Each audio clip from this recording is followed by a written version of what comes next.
Welcome back to our channel, ladies and gentlemen. President William Samoei Ruto embarked on a tour in the Mulembe Nation, and I think he's doing a good job there. Let's give credit where it's due. He was there issuing bonuses to the sugarcane farmers, just like the tea farmers and the coffee farmers have got bonuses. I think it is proper. It is quite in order for the other farmers to also earn bonuses. And on this, I stand firm to say that is a good job. You may disagree with me, but we must give credit where it's due. He also was posting something that he was inspecting the tarmacking of the Mumias Musanda Road, that is in Kakamega County. And I know there are other things that he did there. So congratulations to the people of Mumias for all the goodies. The only thing that I am against is the fact that we must sing praises to the president to get these goodies, despite the fact that we are all taxpayers. That is why I'm always against this kind of politics of shareholders. But while Ruto was there, the people who are around Ruto are suffering from one disease. You know, the country is big and the country is grappling with very many challenges. Now, the people who are the Ruto allies want Kenyans to block their ears to all the other problems just because something good is happening. For example, Ruto was in Kakamega and he met the locals, farmers, leaders. You know, Kenyans, like the local people, are still grappling with the challenges of the medical system. The SHA is not working. We have parents there who are unable to take their children to school. Yet, the closest allies of William Ruto and the politicians around him would want us to focus that on the development agenda. For example, if farmers are being given bonuses and the farmers get an opportunity to talk to Ruto, they have their representatives, like there was Peter Salasya there. So they want people not to mention anything to do with the SHA. They don't want people to mention anything to do with the university funding model or the school fees. And they don't want people to mention the university funding model or the school fees or any other challenges. When you do that, you are now labeled a traitor. They say you disrespect the president. So Peter Salasya was been trying to tell the president the truth. I always call it looking at the king directly and telling the king that no, you are not dressed in your Sunday best, you are naked. He decided to tell the president that things are not right, just like George Natembeya did it. We only need one leader who can stand and tell the president that things are wrong. So while Salasya was talking, people cheered him up because he was speaking the language of the people. As a matter of fact, as a representative, you represent the interest of your people. This is Salasya. Naweza fanya aje pia tuangalie employees and other things so that tuende mbele. So Bwana Rais, mimi nistataka kusema ya kwamba let us involve stakeholders. Na tukiinvolve stakeholders, hata hiyo mtambo yako, mambo yako ya SHA itafanya kazi. Because we never involve the stakeholders in the decision like public and whatever. Lakini huko hapa, mimi nataka Bwana Rais, unichukue mimi, nikuwe personal advisor wako, unilipe.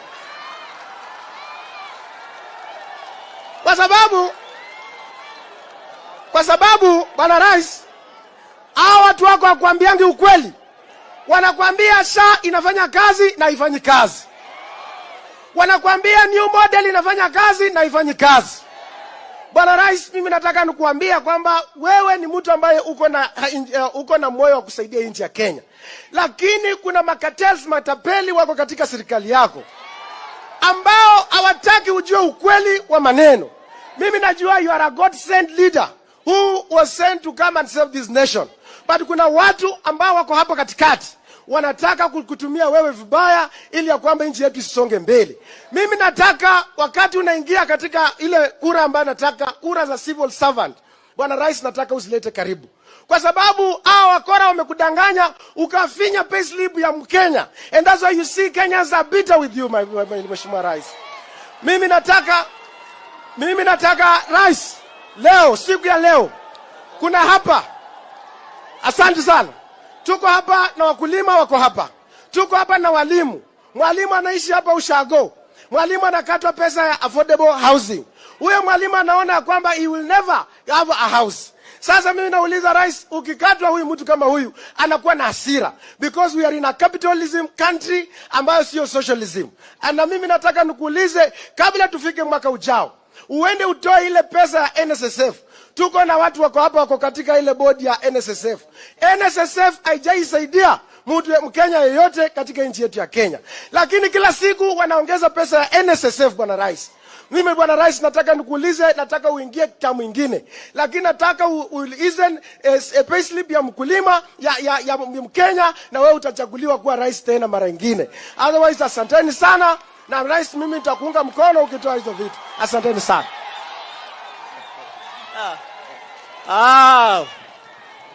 Sawa kabisa. Pikia makofi mheshimiwa. Asante. Now, ladies and gentlemen, as usual, those sentiments did not go down well with William Ruto, did not go down well with the leaders who are there. People like Mudavadi, Atuoli, all those leaders.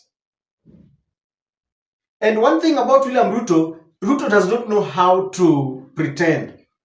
He cannot conceal his anger. He took that opportunity to answer to Peter Salasya, and he didn't have kind words. He was he looked frustrated, and I want you to listen to how he answered him, because you'll realize that he was not a happy man with the sentiments, and it was a kind of a confrontation. If I were in his shoes, I would have done it differently. Listen to William Samoei Ruto. Mpango yangu na nia yangu ni kubadilisha hii Kenya. Hii Kenya haiwezi kubadilishwa kiholela. Haiwezi kubadilishwa kwa kupigiwa makofi. Kuna wengine hapa wananiambia ati niendelee kupigiwa makofi. Mimi sihitaji makofi. Sijui kama tunaelewana. Kuna kazi nyingine itafanyika bila makofi. Si ndio?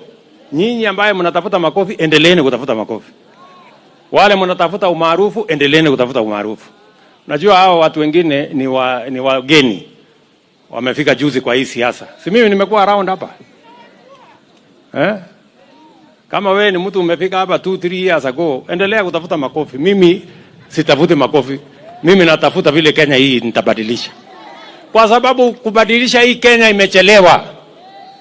Na imecheleweshwa na viongozi ambao hawana uwezo wa kuamua vile Kenya itasonga mbele. That is the problem. The problem of Kenya is not that we don't have a plan. It's not that we don't know what we should do.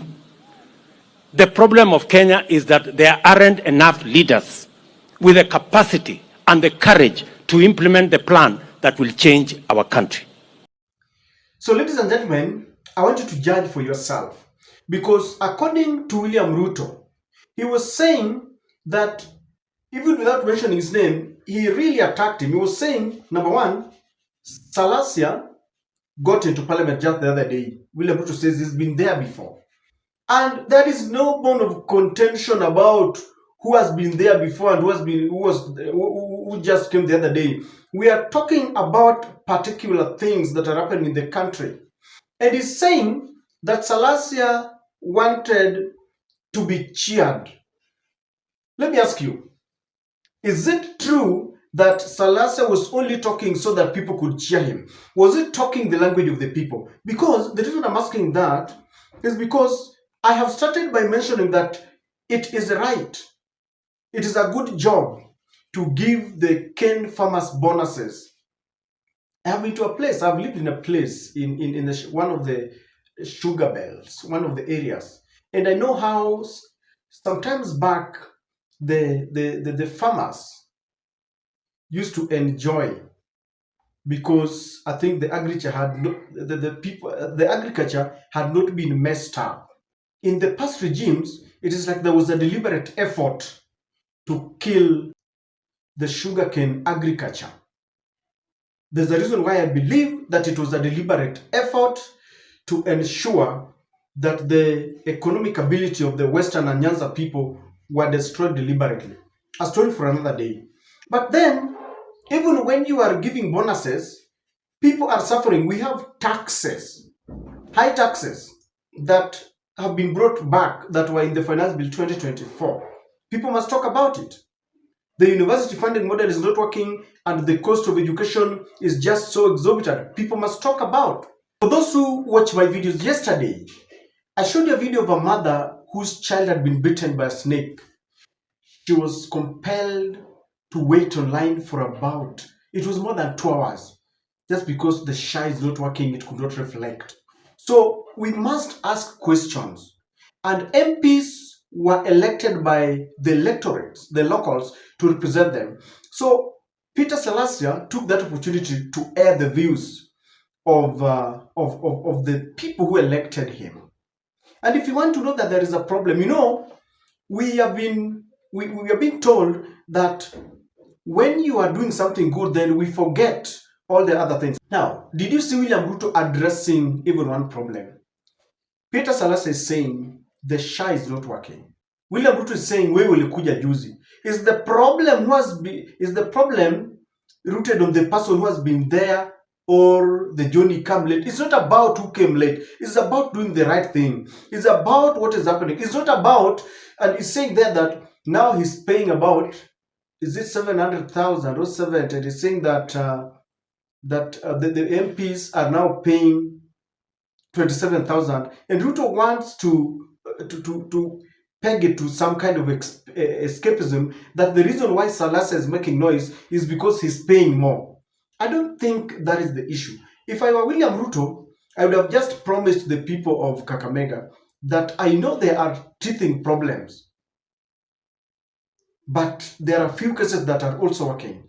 And if it is a good thing,